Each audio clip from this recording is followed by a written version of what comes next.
Okay, so anybody have played with a standard scalar?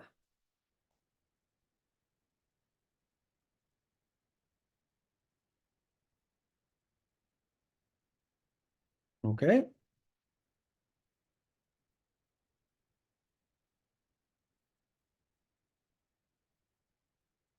At least you try. Okay. Okay. We might want to revisit this after we play with the next notebook. Let's go to the next notebook.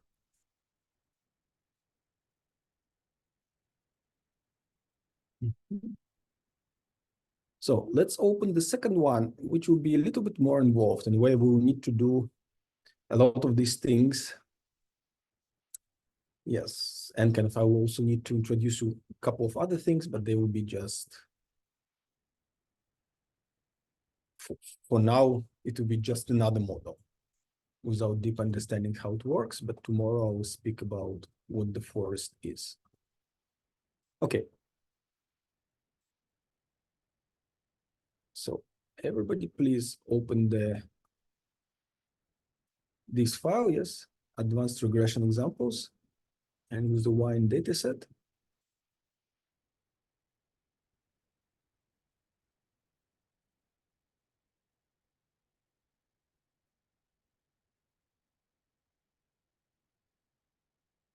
And now let's go into another data set.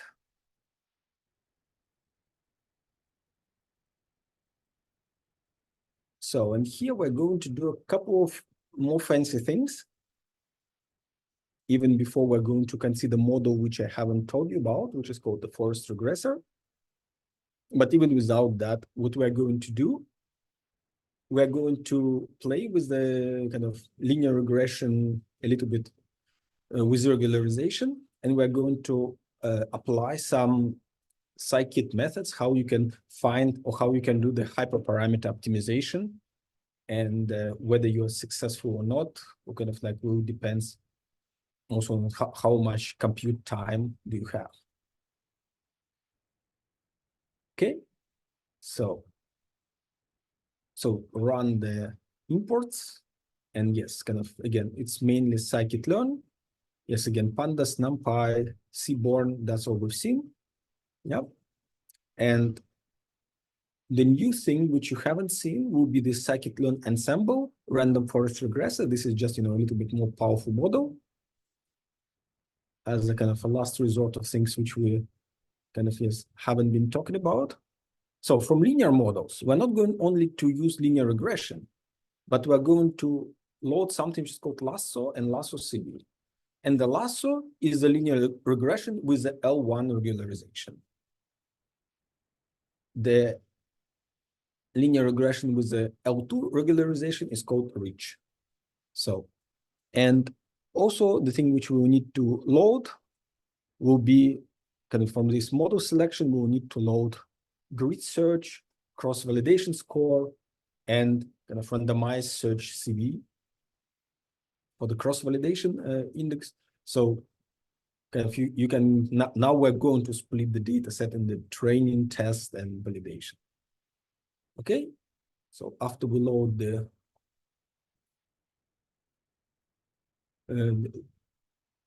packages, get the data and see what the data we're dealing with. So this is the wine quality data set for the white wine, and it's have a series of columns, which is the acidity, fixed acidity, volatile acidity, citric acid, residual sugar, and so on. So kind of different levels of the different kind of the characteristics of the wine, and it's end up with some subjective score, which is called quality.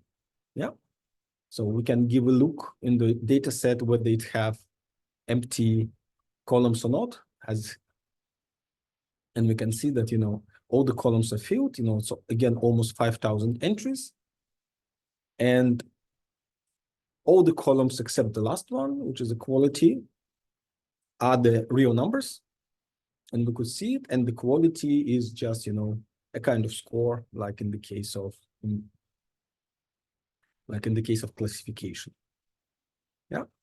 And we can do the same game with the correlations with the seaborne as we've done in the previous.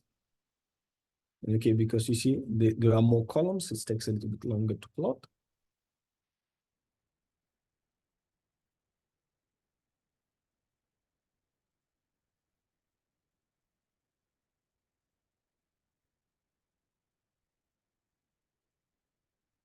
It's taking much longer to plot.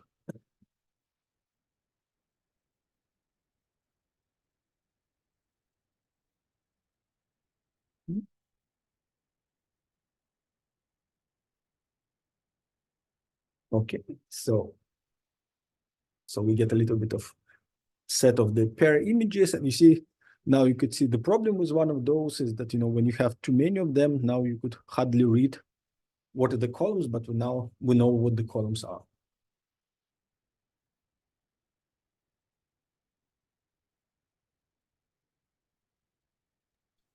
There's a question, Prof. How do you determine if the number of samples is sufficient? You work with what you have. The more you have, the better.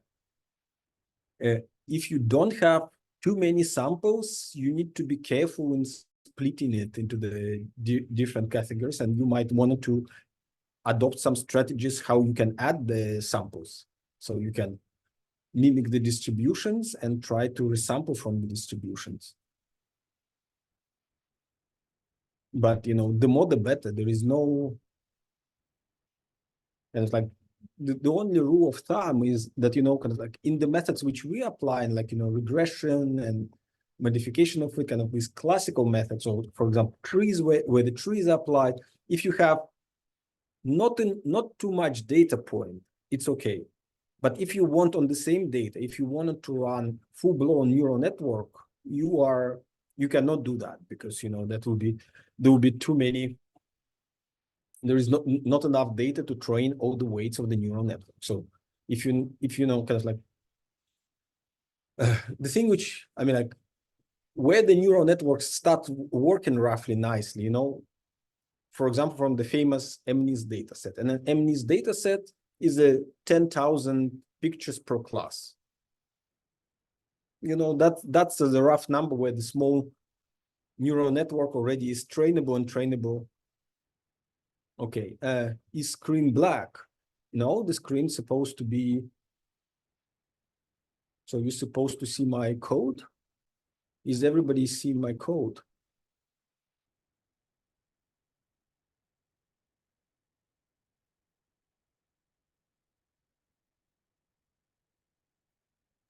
Yes, I can see it. Okay, it's probably just take a little bit longer. It's that time of the day when in the various parts of South Africa, we're getting more load shedding. So that's probably might be responsible for that. Okay, so we can just give a look and see, the first things which we can see, kind of like when we're talking about the distribution of the data with itself, we see that it's not always that nicely Gaussian, because some of the columns correlation with itself is look a little bit non-Gaussian, and that's also will be responsible for why we're going to have difficulties with the simple models. And you see in some entries or some columns seems to be correlated, some other columns are poorly correlated. And we can also see that in the last column of the distribution of the quality, it's also the number of different classes for the 4, 5, 6, 7, and 8 as the answer is different, which is also not always a perfect situation. Similarly to the previous notebook, we can also run the heat map for the correlation, and just to see what is correlated with what in positive and in negative way. And we can see that there is some parameters which are more correlated than others, and we can try to make some meaning and sense of it. Okay, but now, first of all, let's start with the And if in order to apply the linear regression or any other model, here we're going to start from the normalization. So quality is going to be the thing which we want to predict. So we take this column out, and all the rest will be our X. So afterwards, we're going to do the test train split in X test as X train, or X train, X test, Y train, Y test, or here it's called holdout. But the important thing is now the question of how we do a standard scalar. So that's what we need to do. So scalar, standard scalar, and we'll do fit transform on the train data. So it means that it's fitting it, it's learning all the mean values and the variances for the each entries of column. And fit transform, it's also transforming it. X train into the X train scale. And the same thing for the test. And for the test, we only do transform. We don't do the fitting on the test set because that is providing the information to the transformation about the test. And that is doing the contamination of your test day or of your training process. Okay. So now we'll do the transformation. And let's do the standard linear regression, which we just did. Yes. So nothing fancy, linear regression fit, scaled X and Y train. Okay. And now let's see what are we getting. We're getting mean squared error 0.55 or 0.554 on the test, on the training and on the test. And in principle, it doesn't tell us too much, but at least, you know, this is already this number, because now we're normalized. We want to be as close to 0 as is possible. And, you know, because R2 score is a little bit better, we can try R2 score. And R2 score is quite low because we're supposed to go a little bit closer to 1. So what can we conclude? That naive, so to say, linear regression. Why we change random state 17 from 42? Because it doesn't matter. Because, you know, as long as it's 17 within this notebook, you are going to obtain the same answer. There is no reason. There is no deep meaning. You can write 42, you just get this number slightly different, or you can write 2024 and you also get this number slightly different, or you can remove it. And in that case, as I mentioned, these numbers on your runs will jump a little bit. So we can calculate R2 score. And now we can get the coefficients. Yeah. And now, because our data is normalized, coefficients have a little bit of value. So, and we can definitely say that, you know, the clearly important coefficients are density, residual sugar, volatile acidity, pH, and probably, you know, first 6 coefficients or maybe 5 coefficients are doing the dominant job, and all the rest, according to this linear model, doing the, so to say, and the least important is the citric acid. And we can really see that now these coefficients, they really rank importance. They're really telling us who is important and who is not. But in this situation, we have this information, but it's not really valuable because our model is not very good. But at least we can now, what does it mean anyway, random state? It means the following story. So all of you should know that classical computers cannot generate random numbers, meaning that it's just impossible to generate random numbers. And when you need to generate a random number, you use an algorithm for the generation of pseudo.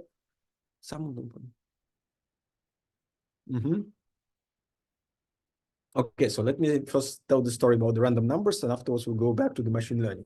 So, and the random numbers, which any code of you is generating for you, irrelevant, is it in Python or anywhere else, is coming from the pseudo random number generator.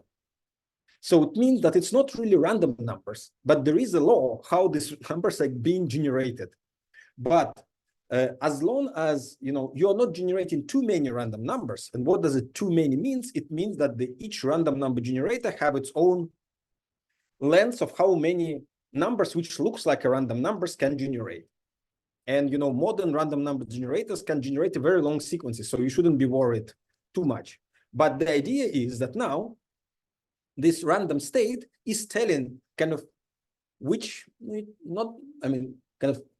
what kind of a subset of the random numbers you're going to get. And in the moment when I fix it to 17 or 42 or 2024, this means that the sequence of the random numbers which are going to be generated by the code will be the same sequence as I generate in my code, you generate in your code, and so on. If we skip it, it will be my random numbers will be different from your random numbers because the compiler will take random numbers, more precise interpreter will take random numbers, kind of random state to be random. And as I mentioned, this is usually done in the Python codes or in kind of machine learning codes in order to the results were exactly reproducible. So if I claim that I, for example, achieve the performance of 99.5% accuracy, and my code is the best, so that it will be reproducible. So in the moment when you are writing that, oh, I run it on my machine and I get 93%. So if I fix all the random numbers which are used or random sequences which are used in my code, in that case, it will never happen. The result will be identically the same. And only if we're allowing this wiggling room with the random numbers, we can get some slightly different answers just because of the random reshuffling of your test and training data. Some of the important variables are also dependent on each other. For example, alcohol content and the density. Does the model account for this in any way? No, this model does not account for this in any way. And that's one of the problems of the linear models, but kind of like that's exactly as I mentioned. That's even if in principle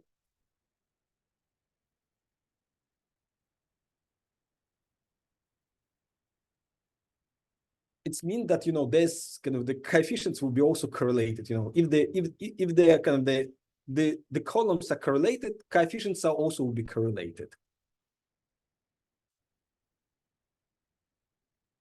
It's not assuming anything. It's not assuming that everything is independent. The assumption that everything is independent used in mathematical proofs. But here, it's just performing a gradient descent and minimizing the loss. But if the columns are not independent, no, I don't think that's model in principle don't care. But I'm not sure that does that affect the interpretation.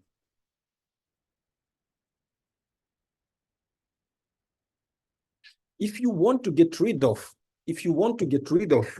correlations, so what is usually done, what you can do if you want kind of like to get a truly independent columns, what you can do, you can apply some of the what are called this unsupervised learning methods. For example, you can apply what is called principal component analysis.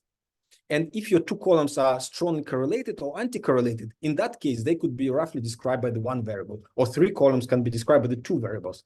And in that case, you should use just, the strongest PCI components for that. Or, if you have enough data, you can apply something just called autoencoder to compress the data.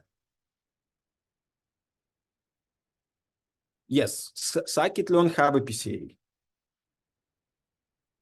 Yeah, it's have a PCA, and I think have a few others. I think ISA and TSNE, but I think that's coming in in the coming notebooks.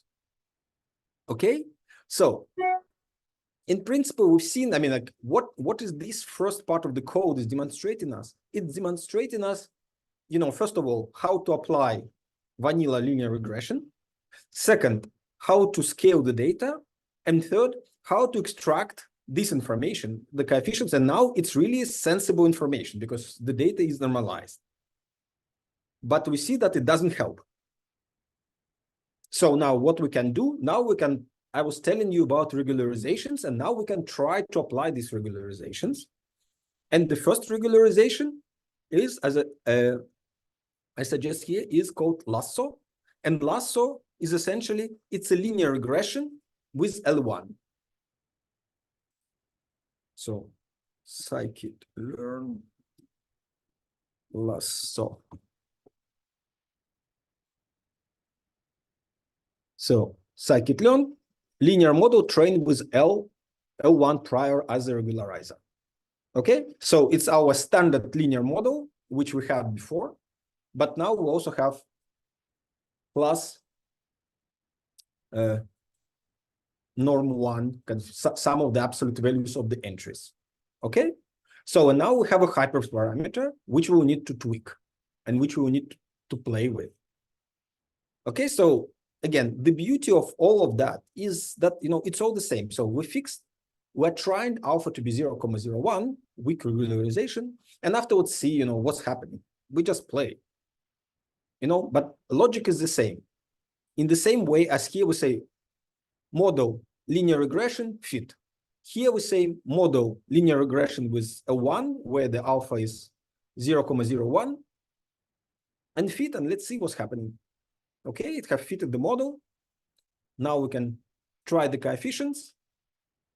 And now we can see that the distribution slightly changes of the importance. We see now the alcohol content and residual sugar becomes important, and density as well. So kind of, okay. So because the alcohol content here was kind of naively or vanilla, completely unimportant, but also one could also see now what's happening to the errors.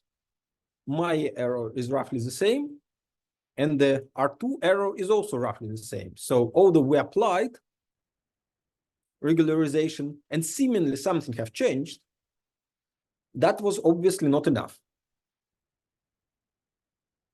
And one of the reasons why it have been not enough, maybe because we have applied too weak regularization.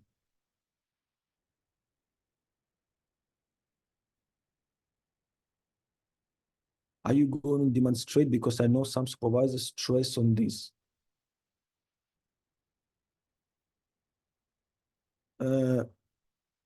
Seppo, and I'm not sure that I understand your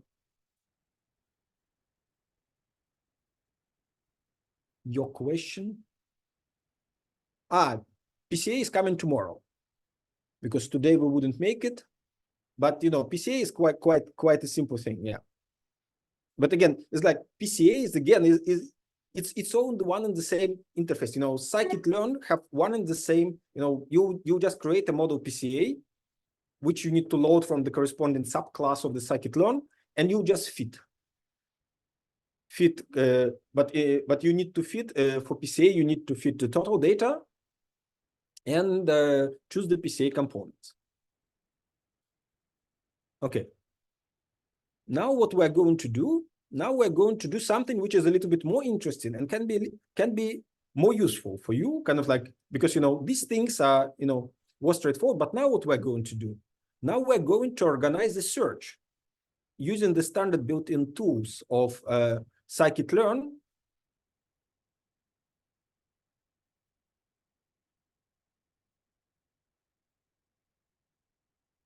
Okay, so the key here is to make MSE as low as possible. No, we want to minimize it, but don't forget, we can make it as low as possible and we will overfit.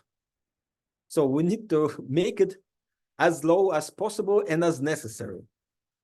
If I'm correct, this show that the linear regression and lasso are not good models. Yes. Yes, I mean, that's what we're seeing, that, you know, linear regression, naive linear regression, and the lasso with this naive parameter is not too good, but it doesn't mean it's completely useless. What we're now going to try to do, we're now going to try to make it a little bit better. And okay, so because, sorry, I was told that you haven't been shown NumPy. Okay, so let's see what this comment is doing, because so what this NP NumPy is creating to us a list of values in a log space, meaning from 10 to the -6 to the 10 to the 2, and dividing that interval into the 200 pieces. So because now we need to test which alphas are good, which alphas are bad. Yeah, because we've seen that, naive alpha 0,01 is not too good. But the question is maybe, maybe there is some good alpha somewhere. Let's try. And for that, we need to create a list of alphas. Again, numpy log space.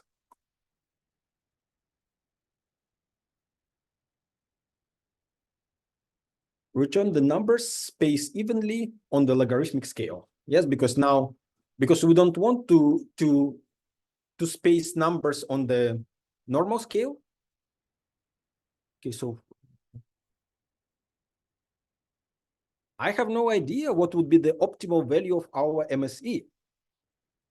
What we need to see that it goes down as much as possible, and afterwards it's not going up on the test data while going down on the training data.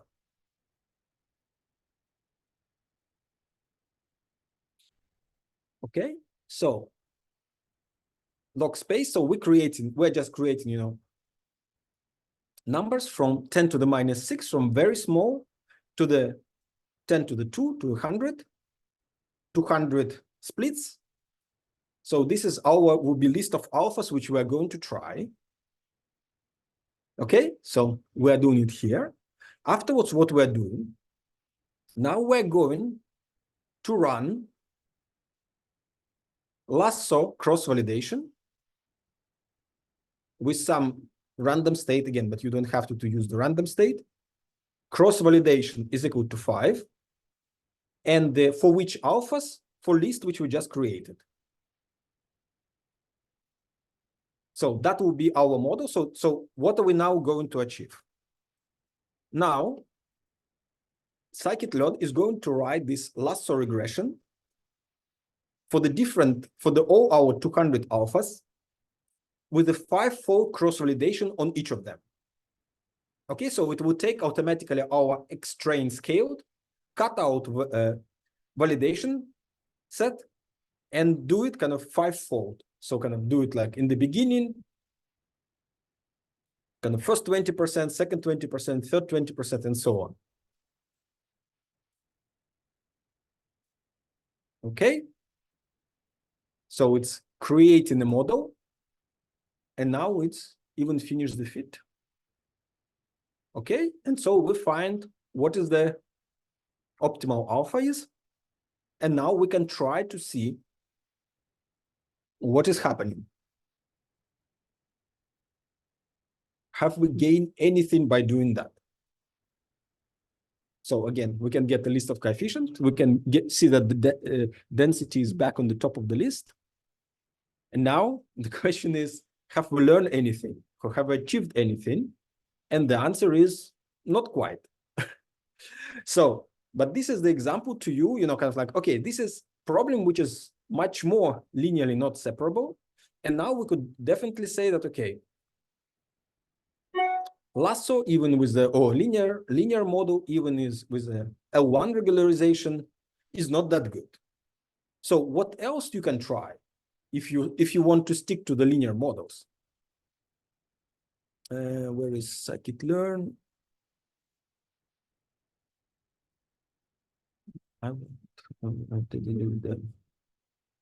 Where is the list?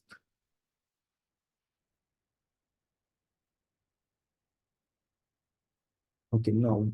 Okay, so ElasticNet is the next one, but I mean, first Ridge.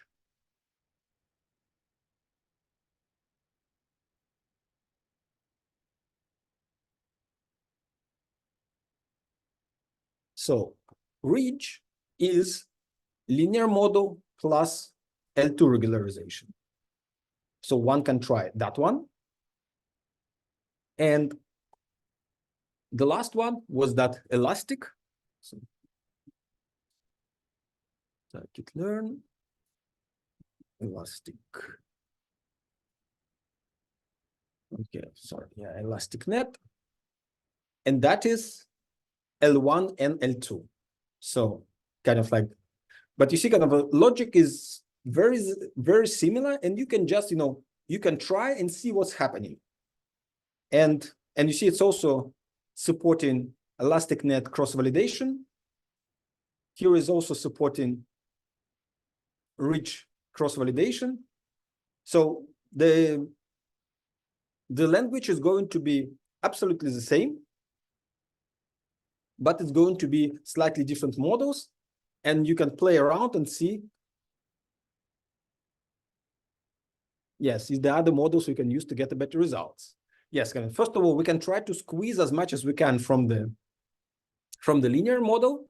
And why we wanted to try to squeeze as much as we can, because of this. Because based, if our R2 was close to 1 and the mean squared error was very small, so meaning that our model is perfectly fine, can describe the data, we could have a very simple model of how the quality of wine is being determined. We will say, okay, here, density is the highest important factor, which is anti-correlated. So afterwards, residual sugar, afterwards, volatile acidity, pH, and alcohol. And all the rest, essentially, we can ignore. So, and that gives you a very simple and nice model of how you can, if you want to create a nice bottle of white wine, what you should look for. So you should play with the density, residual sugar, and so on, and the people will rank it. If you satisfy this relationship, people will rank it much, much better, and so you can do kind of inverse chemistry, so to say. And if we see that, we cannot squeeze as much from the linear models as we can, now we need to go for the more heavier weapon. And what is going to be here, and I think it's also not too efficient, but at least, it's slightly better. And for us for us here, it's just a model. What does it do, this model? So what is the forest models? And forest models is a collection of the trees. And what the tree is, we're going to speak a little bit tomorrow.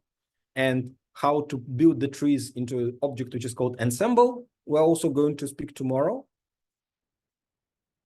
And you can build kind of a forest regressor. And if you have some certain random properties to how the weights are assigned or how it's constructed, we can get, kind of what is called a random forest regressor. And now we can just, but for us, again, what I want you to see is really that the language is identical. Model, parameters of the model fit, X, Y, and you're getting your model. So it's so easy and straightforward. And again, number of estimators is a hyperparameter which one can play with. Okay, so build it. We can check mean squared error, yes, or we can check also mean squared error on the cross-validation score. Here, the cross-validation score for X-train. Okay, so the only thing which is interesting is, yes. And you see here clearly it looks like it's that it was a little bit lucky because it was quite a low Maya, but in the moment when we average it out, we get a little bit higher or much higher mean squared error. But these have a very nice bit. So kind of like in the moment when we build the model, yes, because forest is still kind of the kind of a model, we can do model training, kind of X train, Y train, and we can build a cross-validation score, and we can just check what is the default, the cross-validation. It's probably, so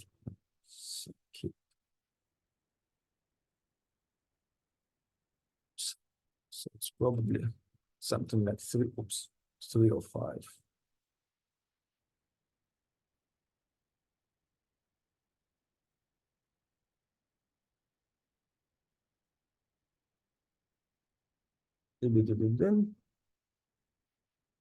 Yes, if we don't specify, it's using 5-fold cross-validation.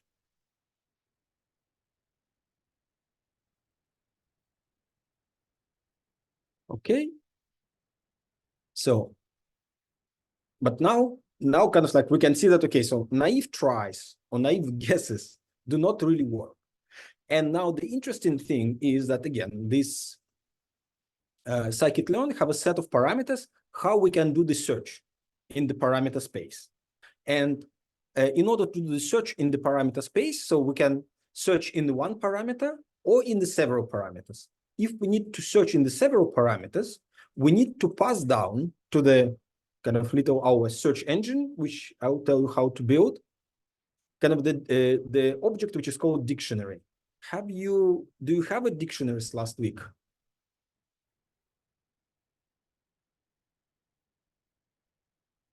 Okay, so you had a dictionary. Okay, so of course we can get R2 using the forest method. It doesn't matter. I mean, like let's try to get an R2.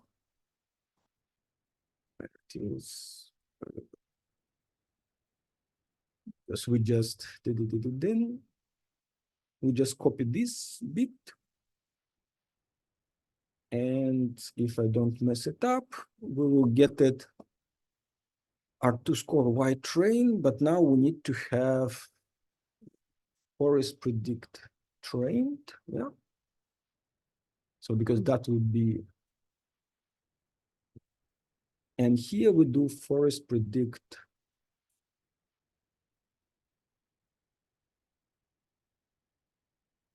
Okay. Okay, yeah, so, but you see clearly, what we can see clearly, that this guy, I mean, 50 estimators is probably too much because it's clearly overfits, yeah? Because we get that on the training data, R2 score is 93, on the test data is 51. It's better than the linear regression, you know? I mean, automatically out of the box. It's performing much better, but it's a little bit overfits. So, and it would be nice to get rid of it. Okay? So let's see how we can get rid of the overfitting. Okay, so we are going to search for the parameters.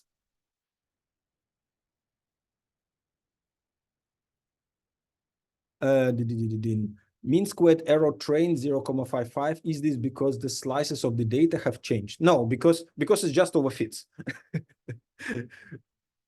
Because you see kind of like it just clear. I mean, we can see it also from R2 score, because, you know, there is a too big difference between the train performance and test performance. Just look here, you know, kind of like we have here, it's a poor model, but R2s are similar, or MSIs are similar.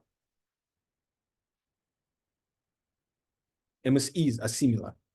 And here it's clearly the model just, you know, just overfits.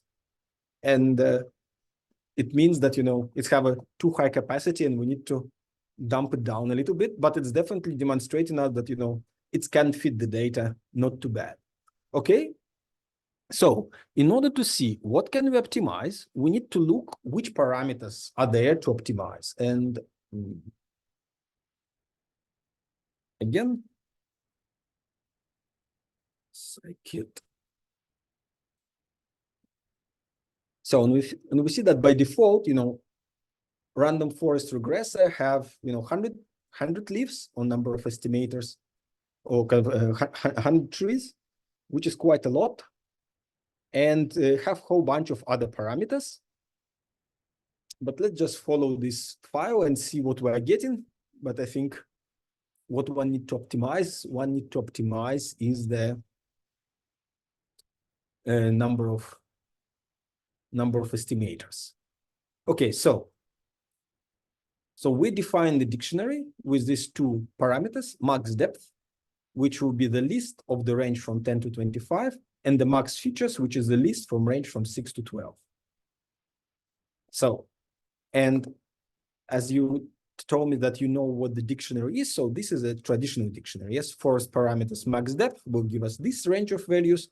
Forest params max features will give us this range of values. And now what we're going to do, we're now going to do the thing which is called grid search. So it means that it's going to take all the values in the max depth and all values in the max features and take all of these combinations. And that's why it's clear that it's not the best tactics, because, if we add one more, kind of like it will grow cubically as the number of parameters which we need to check. But, again, we need to do something. So what are we doing? We are doing random forest regressor, and jobs is equal to -1, meaning that this regressor could use parallel processors, and -1 means it will use all the available CPUs. So in order to me not to die, let me change that. Because, if I wasn't on the Zoom, I could probably leave it as is, but let's put, for example, how many cores do I have?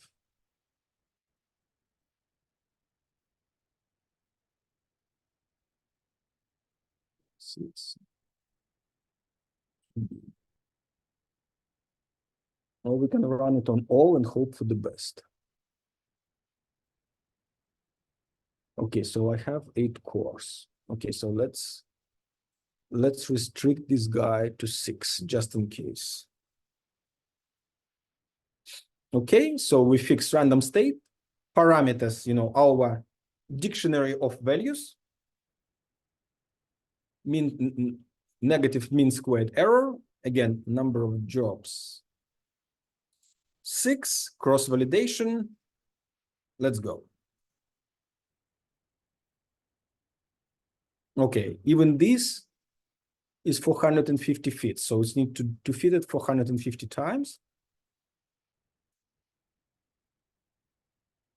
Hopefully it wouldn't take too long.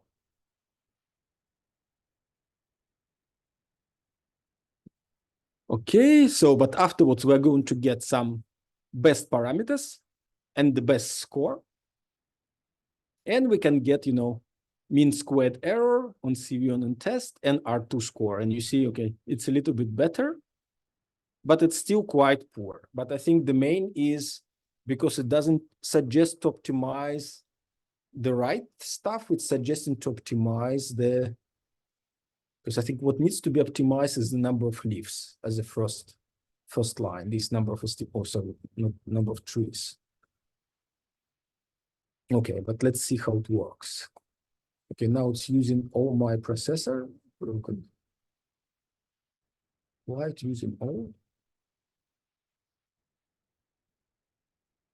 Okay.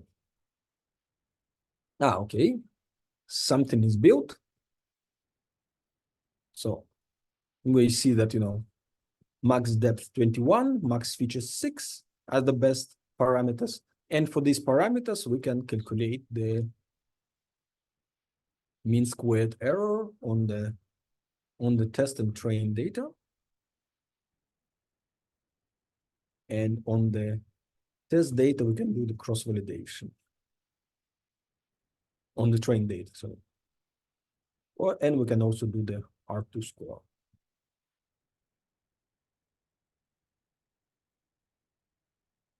Oops. Okay.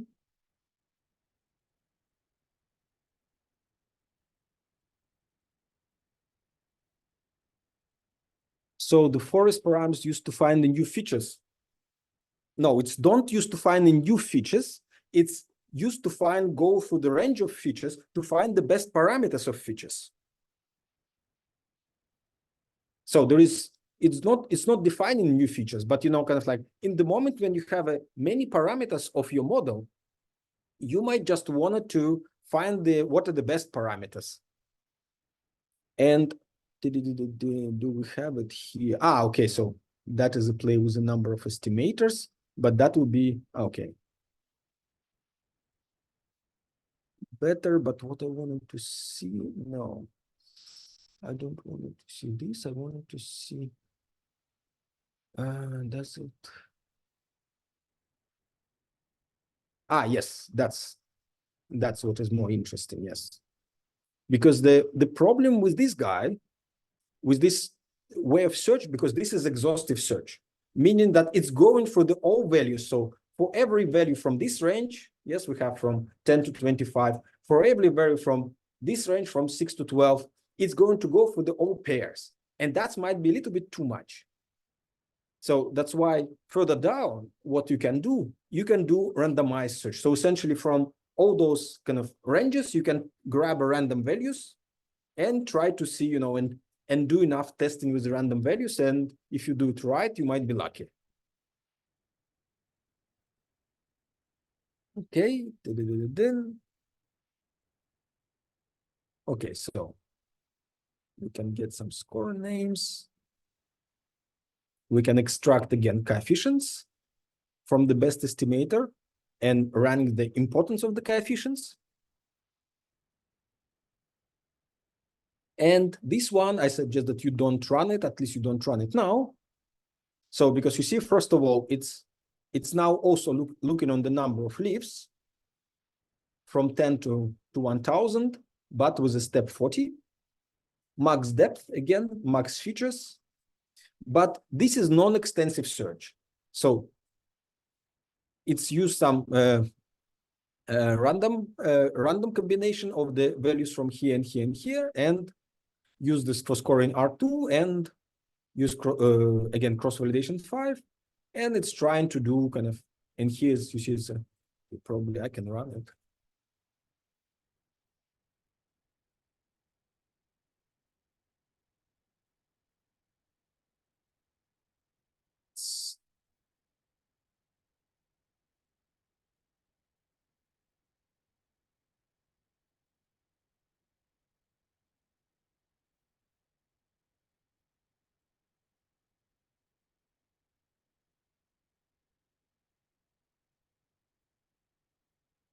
So it should be a little bit faster because here it's at 50 fits, and in previous example it was 450 fits.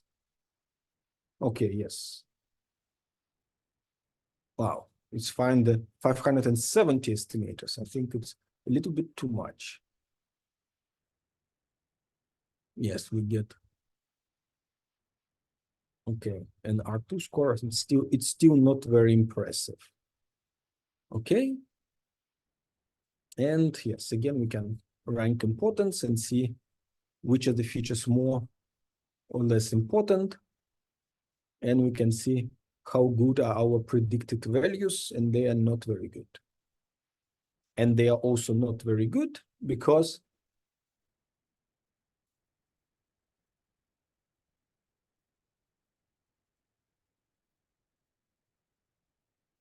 so what can we do to reduce the runtime?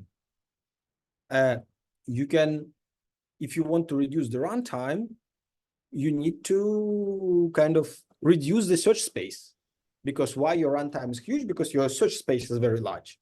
You're looking for all possible combinations and all possible values. And this is a typical thing which one need to keep in mind, that, you know, if you're and kind of using the randomized search is the way to reduce the search space, because you are not looking for the all values, you are looking for the, because if I rerun it, I might obtain, you know, especially if I use some other random seed or just remove the random seed, I will obtain some other values of parameters. But that's essentially a kind of a game which one need to play in order to see what will be the best possible combination of parameters. But based on our previous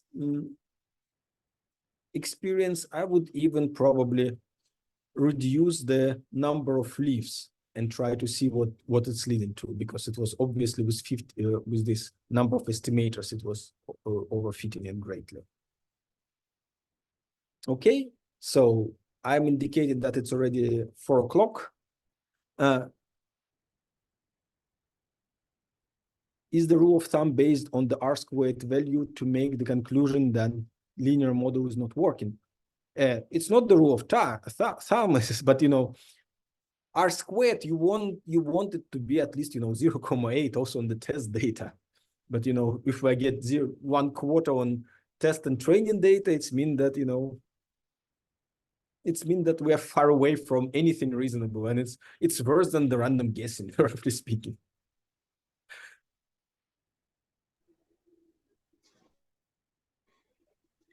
Okay.